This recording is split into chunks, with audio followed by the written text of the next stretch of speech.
Periodismo de investigación, análisis político y buen humor. Hilo Directo TV. El caso Ayotzinapa está por llegar a una de sus fases culminantes una vez que la Comisión Interamericana de los Derechos Humanos ha anunciado para el próximo 20 de octubre la publicación del informe final, en momentos, desde luego, en que todavía hay muchos cabos sueltos y una enorme tensión entre las investigaciones externas, fundamentalmente ya no solo con el gobierno mexicano en general, sino específicamente con el ejército mexicano y el rol que ha jugado durante estos meses el general Cienfuegos, secretario de la Defensa. Sobre el caso vamos a conversar acá con el criminólogo Oscar Maínez. Oscar, ¿qué tal? ¿Qué tal? Buenas tardes. Ahora ha llamado la atención esta semana la reiteración del general Cienfuegos en el sentido de que bajo ninguna circunstancia va a permitir que sus soldados o los militares mexicanos sean interrogados por la Comisión Interamericana de Derechos Humanos. Ha hecho un pronunciamiento muy enérgico en cadena nacional, dirías en Televisa, en horario estelar. ¿Qué significa esta postura y qué se puede derivar de ello?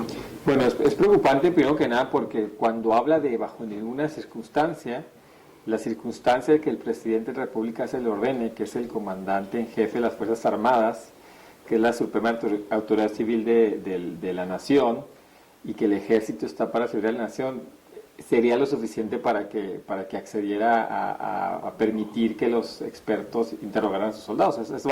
Eso bajo ninguna circunstancia aplica, a menos que se esté revelando abiertamente contra la autoridad civil, que es lo que nos preocupa más. Sí, porque ha llamado poderosamente la atención que Emilio Álvarez y Casa, el secretario ejecutivo de la SICH, haya declarado que en este momento que el gobierno mexicano debe definir de una vez por todas, palabras más, palabras menos, quién manda en esta materia, ¿no? Si el secretario de la Defensa o el gobierno civil, porque según los procedimientos y los convenios internacionales, la entrevista e interrogatorio de los militares del 27 Batallón de Infantería de Iguala tendría que realizarse y consideran que la respuesta del general Cienfuegos es inusual. Es decir, ha pedido al gobierno de la República que defina si quien manda aquí es el presidente Enrique Peña Nieto o si en caso contrario es la palabra del general Cienfuegos es la última palabra, ¿no? Que es precisamente cuando digo que es preocupante, sobre todo porque pareciera que la respuesta es completamente desproporcionada a lo que los expertos de la Comisión Interamericana están solicitando, ¿no? No están acusando a nadie, simplemente están solicitando interrogar a miembros del ejército que estuvieron presentes en la zona cercana a los acontecimientos para tomarles su declaración. O sea, eso no implica culpabilidad de ninguna manera. Entonces, esta respuesta exagerada que da el general pues pone más en evidencia al ejército, ¿no? Por una parte, y por otra parte, que lo haga en horario estelar con una televisora que básicamente es vocera de la oficina de la presidencia, independientemente de quien esté en Los Pinos, pues sí está mandando mensajes serios de que la imagen del presidente, pues si lo quiso ayudar, lo está afectando tremendamente. Sí, porque en cuestión meramente de procedimientos, el empecinamiento del secretario de Defensa en impedir que se interrogue a los militares que pudieron haber tenido algún rol relevante en los sucesos de Ayotzinapa, por principio de cuentas es digna de sospecha, es decir, pues ¿por qué no dejas que los interroguen o que inspeccionen el 27 Batallón? ¿Qué estás ocultando, no? Que eso sería lo mínimo que uno puede preguntarse lógicamente. Sin embargo, estirar la cuerda a tal grado que la SICH se pregunte si quien manda en el país es el presidente o el secretario de la Defensa, me parece que es un momento política, pero también jurídicamente muy, muy relevante para la investigación. Sí, sobre todo que pareciera que es la única autoridad que no ha cooperado como lo había establecido en los convenios internacionales. Entonces, el secretario de Defensa Nacional básicamente está poniendo los ojos de todos los organismos internacionales sobre el ejército mexicano. En vez de desactivar una situación crítica, la está volviendo más seria. Ahora, desde luego no se puede dejar al margen el hecho de que durante la guerra, o llamada guerra contra el narcotráfico de Felipe Calderón, el ejército por primera vez fue involucrado en tareas que correspondían a las autoridades civiles, salió a las calles, se le envió a la batalla sin un estatuto jurídico que protegiera a los propios elementos del ejército de eventuales acusaciones. Es decir, podría asumirse que Calderón violentó los procedimientos y la relación histórica entre el ejército y el gobierno nacional civil aquí en México para mandar a la batalla al ejército, que está para otro tipo de batallas, no para policíacas, ¿no? Y que hay una cauda de abusos bajo investigación. En la Corte Penal Internacional de la Haya existe una denuncia que no se ha resuelto aún para investigar al presidente Felipe Calderón, al entonces Procurador General de la República, a la Policía Federal, pero también al Ejército Mexicano, por las más de 100,000 muertes. Es que de entrada el ejército no es la institución adecuada para combatir la actividad criminal, ¿sí? Las diferentes corporaciones policíacas son en esencia organizaciones paramilitares que tienen entrenamiento militar, pero tienen entrenamiento de derechos humanos, de desactivar situaciones serias, de investigación, o sea, tiene otro perfil completamente distinto.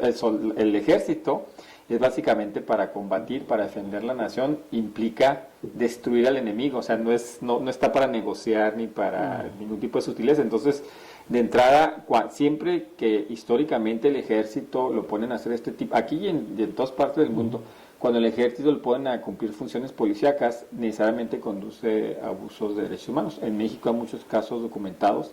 Siempre que el ejército ha intervenido en acciones en que tiene que entrar en contacto con la sociedad civil, siempre se documentan casos de abuso de derechos humanos, porque la institución del ejército tiene una función muy específica, un entrenamiento muy específico.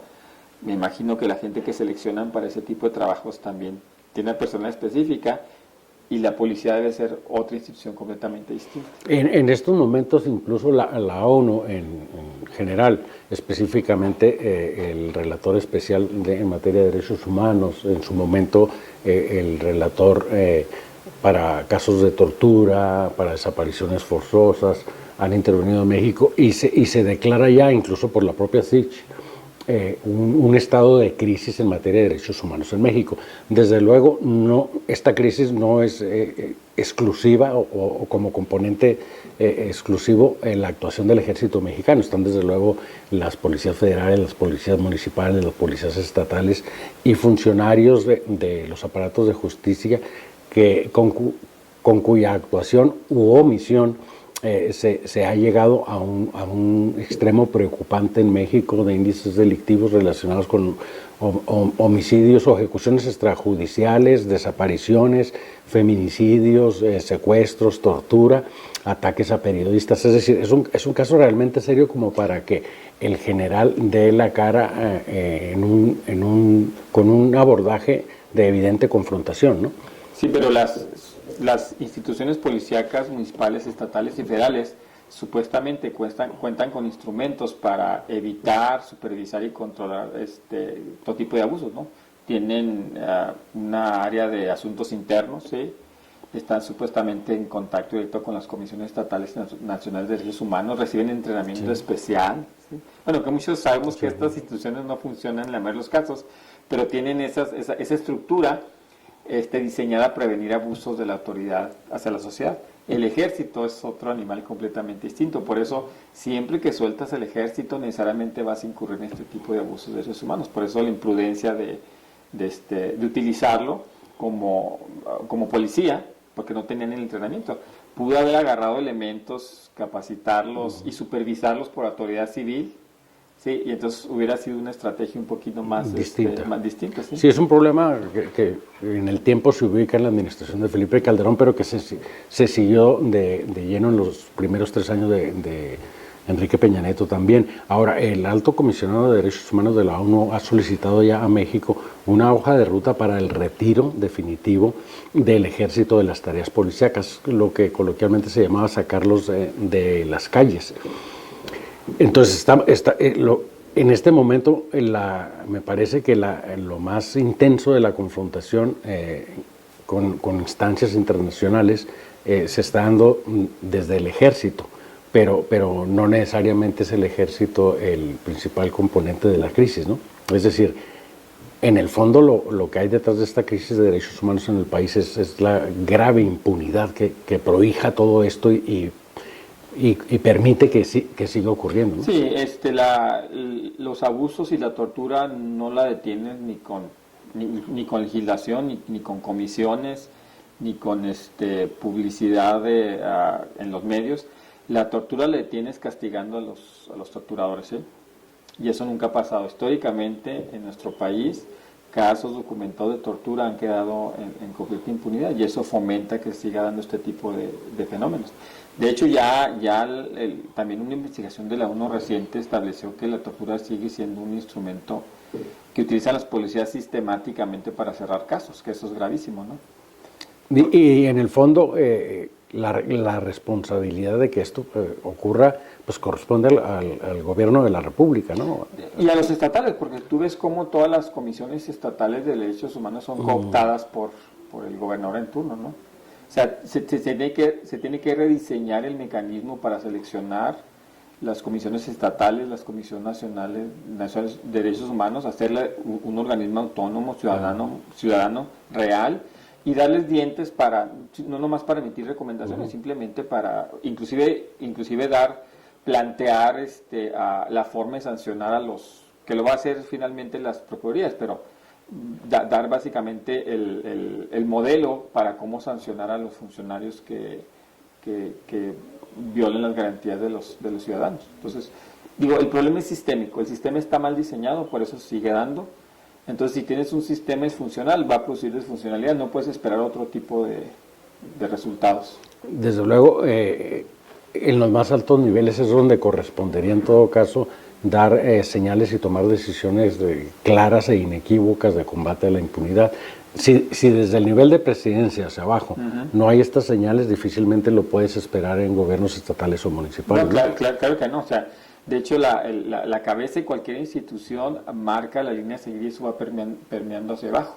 Entonces, difícilmente esta idea de empezar a cambiar la sociedad dando cursos de civismo y de ética a los niños en jardín de niños o primaria es noble, pero es absurdo, ¿no? O sea, las escaleras se barren de arriba hacia abajo. Entonces, tienes que haber cambios en las cabezas de todas las instituciones sociales para que esto vaya permeando hacia abajo. ¿Sí? Y sobre todo, se tienen que empezar a sancionar a aquellos funcionarios que infringen la ley, porque tenemos casos documentados desde gobernadores, alcaldes, procuradores, que ya sea que cometen fraude, que violentan garantías de los ciudadanos y no pasa nada. Entonces eso va otra vez permeando en la cultura de la sociedad. Por eso el presidente dice que es algo cultural. Sí, pero la responsabilidad de cambiarlo es de las autoridades. Eso es. Bien, concluimos la presente entrega de Hilo Directo TV. Hasta la próxima. Periodismo de investigación, análisis político y buen humor. Hilo Directo TV.